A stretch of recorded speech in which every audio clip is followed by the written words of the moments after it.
Hello there, welcome to my channel. I'm Angela from artorai.com. This Friday feature we're going to be discussing how to get more accurate stamped die cuts. Most of my die cuts, when I try and do it manually or by not using these methods, sort of end up like that. I don't know if you're the same.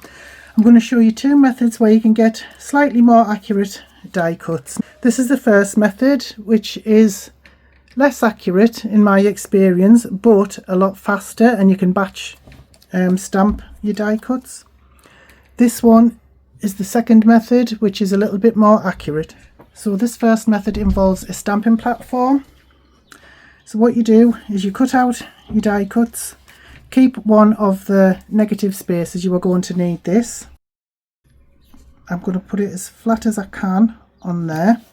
If you need to, stick it down because it will need to stay exactly in place. Take the stamp that fits into the aperture and lock it in as accurately as you possibly can. Sorry, I'm just going to have to lift this up a little bit just to make sure I get it in there as straight as possible. Let's hope that's accurate. I've had varying degrees of success using this method, so we shall see. So take your blank die cut that you've just cut out of there and fit that in there. Ink up your stamp, and hopefully this will be a better die cut. Yeah, you can see that that is much better. So I'm not going to take that out. I'm not going to take the bottom layer out. I'm just going to take the top. I mean, that should have really been stamped a second time, but never mind. I mean, look how much better that is. That is so much more accurate. And the beauty about this is, like I said, you can batch stamp, and you can just do this as many times as you need to get as many die cuts as you need to, and it should be as accurate each time. Yep, there we go. Just be careful when you're taking it out. Lovely jubbly, like that. So this took some practice for me to get right, but I think that's the best way I've found to do it.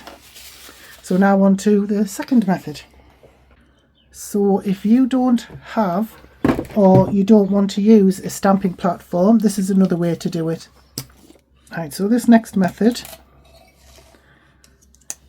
start off the same way. Cut out your die cut because we need the aperture.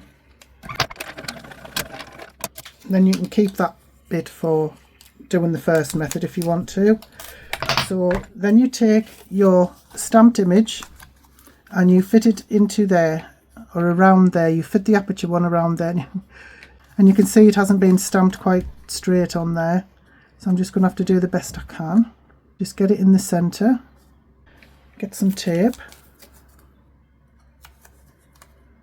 tape it down quite firmly. Do it at both sides or all sides. I'm just doing this quickly for the sake of the video. Insert your die. It should lock in to the aperture there. Oops. And then cut. Let's see what's happened with it. There.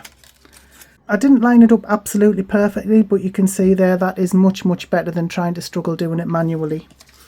So there we go.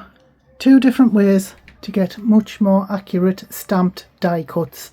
I hope this has been helpful. So whether you have a stamping platform or not, you can do it.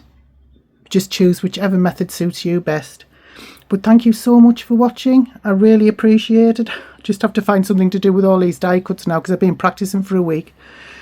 So thank you so much. Please don't forget to like, comment, subscribe and share this video. It would greatly help my channel. Thank you so much. Have a wonderful day. Bye bye now.